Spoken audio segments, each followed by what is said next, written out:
survole maintenant les abords du parc national d'Amboseli, au pied du Kilimandjaro, la plus haute montagne d'Afrique. 1000 mètres de plus que le Mont Blanc.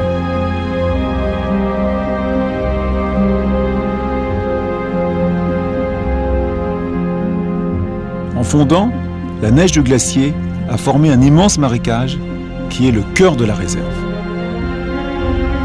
Ces chenaux que vous voyez ont été ouverts par des troupeaux d'éléphants. Pendant la saison sèche, ils viennent chercher ici l'eau et la nourriture.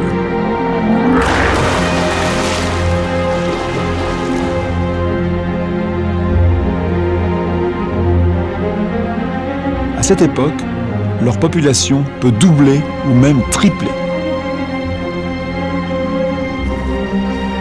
C'est très impressionnant de voir passer un éléphant. J'ai vécu cette scène 100 fois et à chaque fois j'éprouve la même émotion.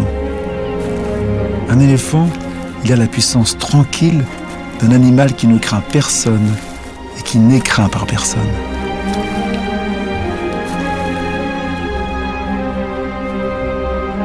L'éléphant, c'est le jardinier de son territoire. C'est lui qui débroussaille et qui tonde les grandes herbes.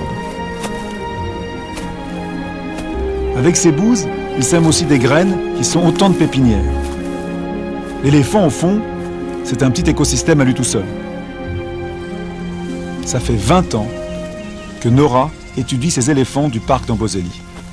Elle les connaît tous par leur nom et elle a créé avec eux une relation très particulière. Hello, Frosky. How are you Bonjour today? Frosky, comment vas-tu aujourd'hui? Oh, you are not supposed to Non, cry. tu ne dois pas avoir peur. C'est bien moi, mais je suis dans un véhicule différent. You're scared? Tu as peur? It's Nora. C'est Nora, It's all right. tout va bien. Il n'oublie jamais. Can be aggressive or not? No? Oui, ils peuvent être agressifs, mais uniquement pendant la période des amours. It can be aggressive with the tourists, with the car, or things like that. Non, non, ils ne sont pas agressifs avec les voitures et les touristes. C'est quand les femelles sont en chaleur et que les mâles se rapprochent. Ils sont alors sexuellement actifs. They both come in that period. Tu sais, ce sont des animaux si intelligents, mais ils ne voient pas très bien. Tu pourrais te déplacer ici devant eux, ils ne te verraient pas. Leur vue est faible. Ça, ils ne voient pas très bien, les éléphants. Yeah. Oui, ils n'ont pas une très bonne vue.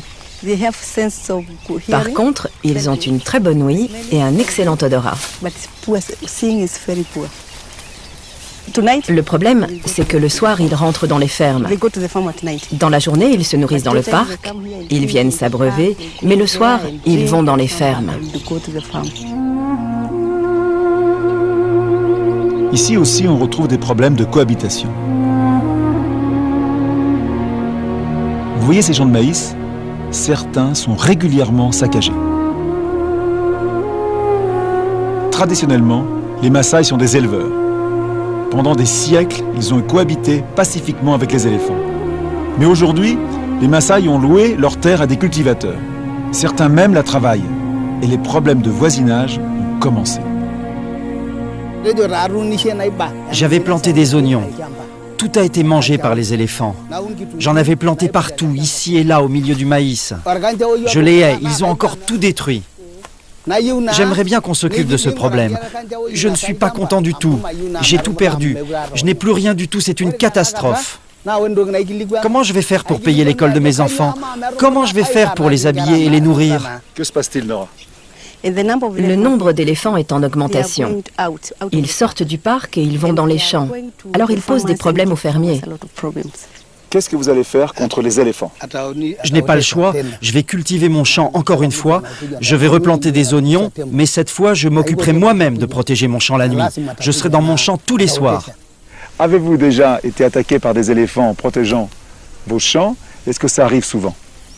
Les éléphants ont tué autant de gens qu'il y a d'épis de maïs dans mon champ. Et personne ne paye pour les morts. Qu'est-ce que vous allez faire? Les éléphants, vous allez les tuer ou les déplacer? Tuer les éléphants n'est pas une solution. On ne peut pas tous les tuer. Mais s'ils restent dans le parc, ils recommenceront à aller dans les champs. Donc la solution, ce sont les barrières et les corridors. Ça nous aidera beaucoup. Alors, qu'est-ce qui ne marche pas? Pourquoi les champs de maïs sont-ils toujours dévastés par les éléphants? Vous allez comprendre. Ça, c'est la fameuse barrière électrique contre les éléphants. Mais malheureusement, les panneaux solaires ont été volés, les batteries aussi. Donc les éléphants cassent les poteaux, cassent les fils de fer, ça ne sert plus à rien. Voilà. Les vrais responsables de cet échec ne sont donc pas les éléphants mais les hommes. Pourtant, c'est difficile pour moi de porter un jugement dans un pays où le revenu moyen par habitant est un des plus bas de la planète. Les hommes sont souvent en contradiction avec eux-mêmes.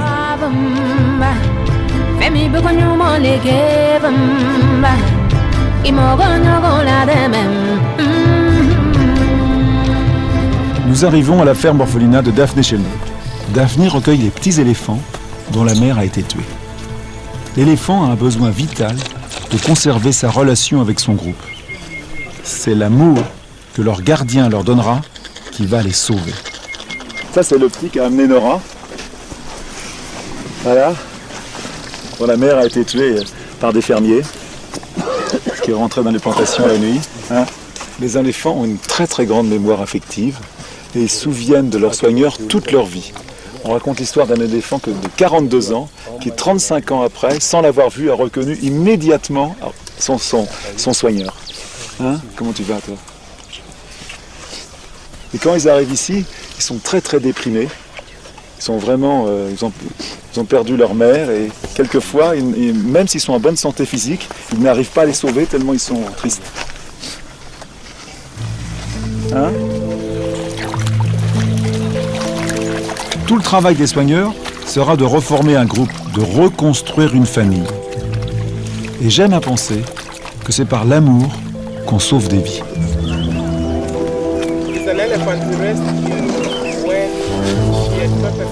Ce qui est formidable ici, c'est que ça permet à tous les enfants de Nairobi, parce qu'en fin de compte, tous les Africains qui vivent dans des villes ne connaissent pas les animaux sauvages. Ils n'ont pas les moyens d'aller dans les réserves. Donc ça permet d'approcher les animaux, d'avoir un discours très écologique fait par les soigneurs.